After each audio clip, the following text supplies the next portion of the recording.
Hello everyone and welcome into Coach Craig's Sports. This is the NBA DFS Core Pick video for today, Friday, February 2nd. If you are joining me for the very first time, this is how today's video will be structured. We'll be going over a recap of yesterday's picks, seeing how they ultimately ended up turning out. And then after that, we'll get moved over to RotoWire, talk through all the injuries in play. It's a 9-game main slate overall. There's 10 games in total for the NBA today. And I believe there's only 2 teams that are on the back-to-back. That's going to be the Pacers and the Grizzlies. So should have most of the injury news pretty early on today. And then after that, we'll get moved over to DraftKings and FanDuel, talk about my core picks on both sites. So it's going to be one player at each position: point guard, shooting guard, small forward, power forward, and center. But without further ado, we'll get started with the recap of yesterday's picks. So on the DraftKings side at point guard, we went Scottie Pippen Jr. He's $4,700, looking for 23, 24 points out, got to 29. So he did ultimately end up being a hit on yesterday's slate. Then at shooting guard, we had Colin Sexton, $6,600, looking for at least 33 of them, got to 35.75, which is pretty much what I had projected for yesterday. So he was a good hit as well. And then at small forward, we went with Josh Hart. Still played a ton of minutes, but $6,300, looking for 31, 32 out, got to 25.5. So he was a miss yesterday, 38 minutes, but was 0 for 6 shooting from the field. So just kind of unfortunate there. You know, if he makes like half those shots, he is essentially a push at this value overall. Then at power forward, we swapped over to Jared Vanderbilt. Once it was announced that LeBron James and Anthony Davis were both going to be out yesterday, he did get to 27.25 at $4,600. We're looking for at least 23 of them. He was a hit. He could have been a probably even bigger hit, but he did leave this game after 16 minutes with an injury. So we did get lucky in a sense that at least he was a hit prior to leaving for injury, but then we also got unlucky because he wasn't able to finish the game. So probably could have made our lineups a little bit better, but it is what it is at the end of the day. And then last but not least, at the center position, we had John Collins, $5,900. Was looking for at least 29, 30 out, got to 35.75. So he was a good hit as well. So 4 out of 5 in terms of hits on the DraftKings side. As long as you had some other decent plays alongside this core, had a pretty good chance of catching on yesterday's slate. And then on the FanDuel side, we had Scottie Pippen Jr. once again, $4,700, looking for 23, 24 points out. Got to 30.8 on the FanDuel side, so a little bit better over there. So he was a hit once again. At shooting guard, you know, when I did my updated core, I forgot to swap out shooting guard. So we still had Donovan Mitchell here. He was $10,300, looking for 51, 52 points out. Only got to 36.3. He was a mess.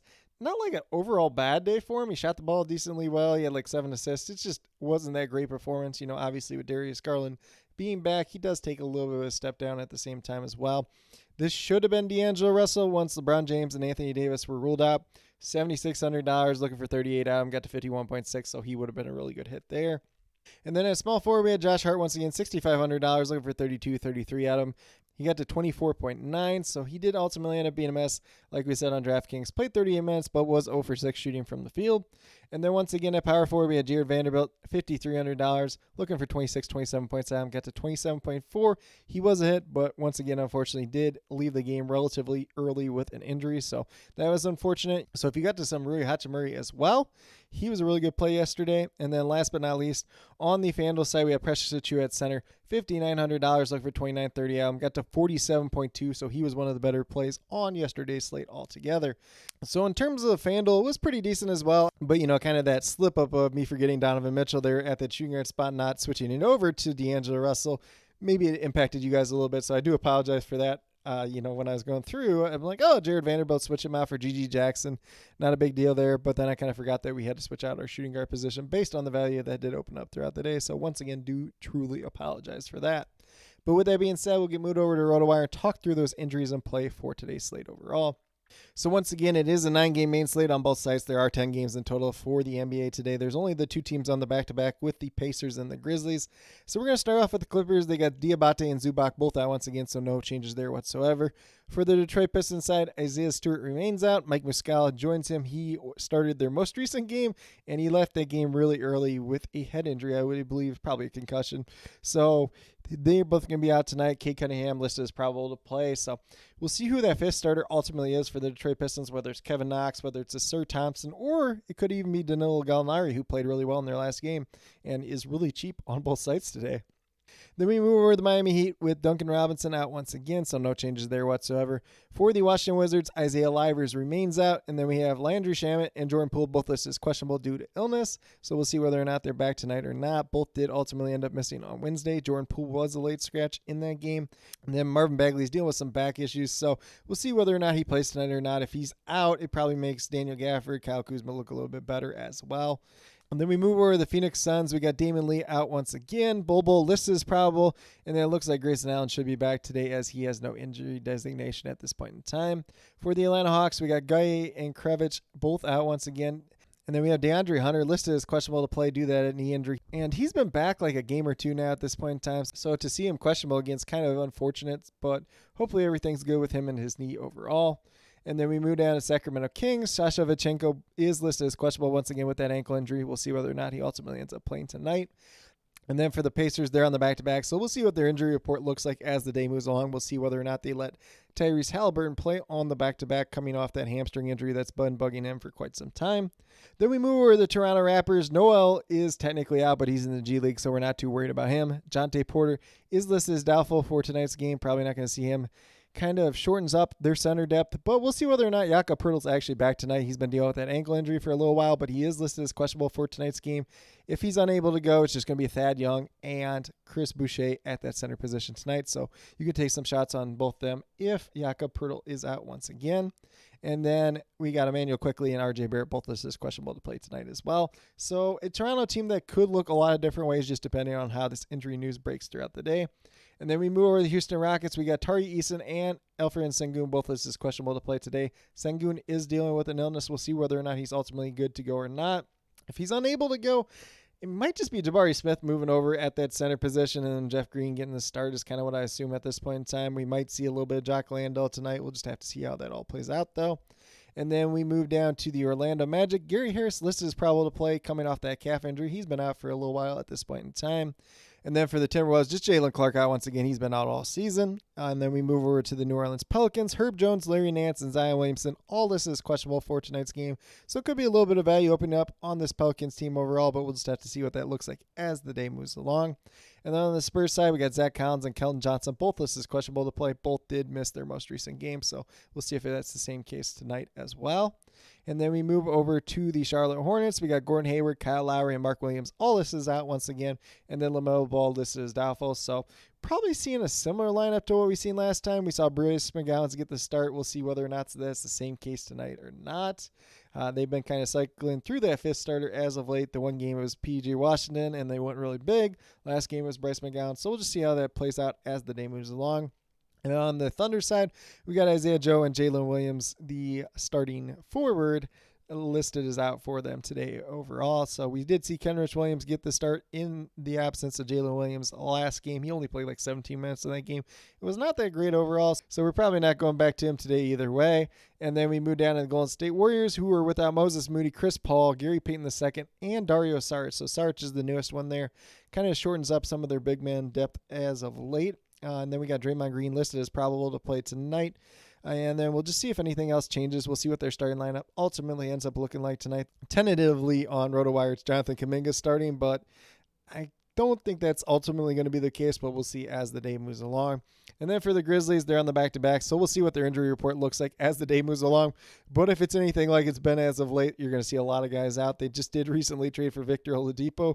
Steven Adams got sent to Houston, so maybe Victor Oladipo will play for this team at some point in time, but we'll have to see about that as the season moves along. And then last but not least, we have the game that is not on the main slate whatsoever. That's the Portland Trailblazers and the Denver Nuggets. Portland Trailblazers have Moses Brown, Shane Sharp, both out once again, so no real changes there. For the Denver Nuggets, Kankar remains out. He's been out all season. Julian Strawther has been upgraded to questionable. He's been out for a while now. We'll see whether or not he's able to play, and then if he's in the rotation either way. Nikolai Jokic did miss their most recent game with a back injury. We'll see whether or not he's back tonight or not. I would assume that he is back, but if he's not, it'll be interesting to see how they approach this. Last game, they went small. DeAndre Jordan didn't play whatsoever, but against Portland with DeAndre Ayton, it probably would be DeAndre Jordan getting the start in that situation, I would assume. And then we have Jamal Murray and Peyton Watson. Both this is probable to play tonight. So not too much to say about Denver here at this point in time. We'll just kind of follow it as the day moves along. Once again, it's not on the main slate either way. So it's just that single game slate if that's something you're looking forward to playing tonight overall.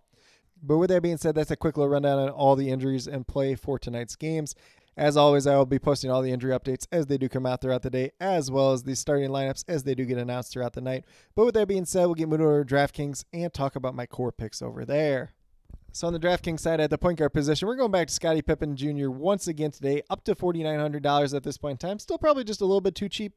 The one concern is yesterday he only played like 22, 23 minutes, but he still paid off in that time frame. There is always the chance that Conchart doesn't play today, coming off that ankle injury, might not play the back-to-back, which would make Scottie Pippen Jr. look a lot better, probably give him close to 30 minutes once again tonight, pace-up spot versus the Golden State Warriors. It's a game that they might get blown out in, but he's still probably going to be on the court more times than not, just in general. So at $4,900, you're looking for 24, 25. I'm currently projected for about 27 tonight, and he could have a little bit upside for more at the same time as well. Then at shooting guard, we're going back to Jalen Green at this point in time. He's just been too hot to ignore as of late. So $6,800, looking for 34 out of him. If he's been doing anything like he's been doing as of late, that is too cheap of a price tag. Currently, I'm projected for about 37 tonight. Definitely has some upside for more. A little bit of a slower matchup, tougher matchup against Toronto tonight. But at the same time, Toronto's kind of banged up. We'll see who ends up playing, who doesn't for them tonight. And I think Jalen Green has some really strong upside once again. So don't mind going back to him once again. And then we're going to go back to Jimmy Butler at small forward once again. He really paid off for us the other day. $7,800. You're looking for 39 fantasy points out. I'm averaging 37 so far in the season. Goes against the Washington Wizards tonight. It is a pace-up spot. It is a great matchup for him overall. The Wizards have really struggled, especially against that small forward position so far this season. So definitely do like him once again tonight. Currently, I'm projected for like 40-41, but definitely does have a ton of upside for more at the same time as well. And then at power forward, we're going to go Jonathan Kuminga here. There is no Darius Saric. Once again, Kuminga's been playing extremely well as of late. You could probably make an argument he's been the Warriors' second best player as of late, probably behind Steph Curry.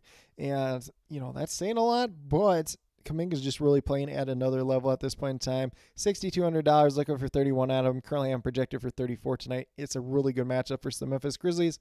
We'll see whether or not he ultimately ends up getting the start. I almost kind of want him not to start, just because coming off the bench, he's able to soak up a little bit more usage and kind of do his own thing and lead that second unit for the Golden State Warriors overall. And then last but not least, at the center position, we're going with Danilo Gallinari. He's $3,300. He played really well for this Pistons team last game. Mike Muscala went out early. Obviously, Isaiah Stewart missed the game as well. If he's going to go out there, if he's going to play decent-sized minutes, he's going to look pretty interesting just in general. Going against the Clippers team tonight, would not be surprised if the Clippers go small with Kawhi Leonard at that small ball center spot. And then, the Pistons could follow suit if they really want to with Gallinari at that spot as well. So should be a pretty interesting matchup for him. You don't really need too much out of him at $3,300. Really just need at least 17. Do currently have him projected for about 21, 22 tonight, but does have a little bit upside for more if he's going out there and shooting the ball well once again. But with that being said, if you go with these 5 players that I do have listed here, you have $21,000 exactly remaining, $7,000 per player. So a good amount of money left over. You can definitely pay up for a stud or two if that's something you really want to do. Not anybody too highly priced here. We got Sabonis and Shai Gilgeous-Alexander at the top. Obviously, Devin Booker and Trae Young have been doing pretty well as of late too as well. A lot of guys in the high 9K range that will be kind of interesting today just in general and should make for a pretty interesting slate overall. Obviously, we could get some other value popping up as the day moves along as well. But with that being said, we'll get moved over to FanDuel and talk about my core picks over there as well. So on the FanDuel side at the point guard position, we're going to go with De'Aaron Fox. He's $8,900. Kind of a guy that's been having an up and down season so far. You're looking for 44, 45 points out. He's averaging just under 44 so far in the season. Pace-up spot versus the Indiana Pacers tonight. The Pacers and the Kings are two teams that do want to play fast. They're two teams that don't play a lot of defense. So this should be a pretty high-scoring game just in general. Do like De'Aaron Fox quite a bit tonight. Currently, I'm projected for 46 points, but definitely does offer a ton of upside for more at the same time as well. He looks like a very interesting GPP option. However, if you're out there playing cash, you might want to look at a couple other different point guard options. Then at shooting guard, I just kind of want somebody that was a little bit cheap here, a guy that's going to play a decent amount of minutes. So we went with Cody Martin, $5,400, looking for 27 points out. Currently, I'm projected for 28 today. He plays the Oklahoma City Thunder. Should be out there. He has some pretty high upside just with kind of those lineups they've been starting as of late. A guy that can do a little bit of everything, can contribute in a lot of different categories. So he could ultimately pay off in a pretty big way. But at the same time, he does have some pretty significant downsides. So a guy that I do currently have projected for 28 fantasy points tonight, he could give you 30, but he could also give you 20 at the same time as well. Then in small forward, we're going to go with Franz Wagner, $7,500. We're looking for 37, 38 fantasy points. Not too many guys that really stood out to me at small forward today, so just kind of went with him. I think he's a relatively safe play, although he's been a little bit more hit or miss as of late since he returned from injury, but he's playing decent-sized minutes. If the production's there once again tonight, versus the Minnesota Timberwolves. I think he's going to be a solid play overall. Currently, I'm projected for like 38, 39. So a relatively safe play. A guy that has some significant upside, has a little bit of downside at the same time as well. This could be a pick that does ultimately change throughout the day as well, though. And then at power forward, we're going to go with Danilo Gallinari, $3,900. So he's a little bit more expensive than he is over on DraftKings, obviously. But, if he's going out there, if he get in the minutes versus this Clippers team, if he's knocking down his shot, he's going to look pretty good overall. Looking for 19, 20 out. Currently, I'm projected for about 21 fantasy points on the FanDuel side tonight. So just a pretty good value play overall. And then last but not least, at the center position, not anybody that I really liked here. So I ultimately end up on PJ Washington. This could very much be a pick that changes throughout the day, especially as we get some news maybe about Alfred Sengun. If Jock Landale magically ends up starting, which I don't think is going to be the case. But PJ Washington, I like him in the Oklahoma City matchup. $6,400. You're looking for at least 32 out of him, averaging 26.5 so far on the season. Obviously, been an up and down year for him overall, especially coming off the bench, dealing with some injuries, everything else like that. But he is a very favorable matchup. I think there is some pretty decent upside with him, but at the same time, there is some downside, especially, if Nick Richards is out there and actually playing pretty well. But if he's not, they could go small, because going against Oklahoma City Thunder does make a lot of sense to have a lot of versatile, smaller pieces there that can kind of switch on and off the ball. But with that being said, if you go with these 5 players that I do currently have listed here, you got $27,900 remaining, just under $7,000 per player. So pretty similar to what we saw on the DraftKings side in terms of the per player amount remaining. Definitely a lot of different ways that we can approach this slate overall. You got some pay-up options at the top. A lot of decent players that are going to look pretty good today. You're going to be chasing some upside on some guys. Should make for a pretty interesting slate. We'll see if any other significant value does pop up throughout the day. But with that being said, these are my core picks for both FanDuel and DraftKings for today, Friday, February 2nd. As always, if you have any questions related to NBA DFS, be sure to drop them down in the comments below, and I'll get back to you as quickly as possible. I do ask that you please note whether those questions are more FanDuel or DraftKings related, just so I can best help you as quickly and efficiently as possible. And then, as always, I'll be posting all the injury updates throughout the day, as well as the starting lineups as they do get announced throughout the night. And then about 15 to 20 minutes prior to lock, maybe a little bit sooner, I will have my updated core posted as a pinned comment. So definitely be on the lookout for that. If there are any other changes to that updated core after that point in time, I will leave them as a reply to that pinned comment as well. But with that being said, if you are brand new to my channel, checking it out for the very first time, or have yet to subscribe, please consider doing so. Definitely would appreciate it. It helps to build the community that we're trying to build here at Coach Craig Sports, which is one that's truly for you, the viewers, helping you with your DFS. Right now, we just have NBA DFS in terms of the core picks Monday through Friday. Like I mentioned in yesterday's video, MLB's right around the corner, UFL's right around the corner, so we will be doing some DFS content for that coming up at the end of March as well. So that's still a little bit ways away, but it's something I'm excited for at the same time as well. And then last but not least, if you're interested in sports betting, if you're interested in prop betting whatsoever, be sure to check out the links and promo codes down in the description below for Prize Picks, Parlay Play, and BetUS. If you are a brand new user to any one of those 3 sites, when you sign up, you make your initial deposit, you will get a first match deposit bonus. For Prize Picks and Parlay Play, it's 100% match up to $100 on your initial deposit. For BetUS, it's 125% match of your initial deposit up to $2,500. So some pretty great opportunities to be had out there. Helps you guys out as you get started with that journey. Helps me out a little bit on the side as well. And then with that being said, if you have any other additional questions related to that whatsoever, feel free to drop them down in the comments below, or reach out to me on Twitter at Coach Craig Sport, and be more than happy to help you with that journey as well. But with that being said, that's all that I truly have for today's video. Definitely do appreciate each and every one of you tuning in. Definitely means a lot to me. I hope that each and every one of you have a great rest of your day and some pretty good luck in NBA DFS tonight.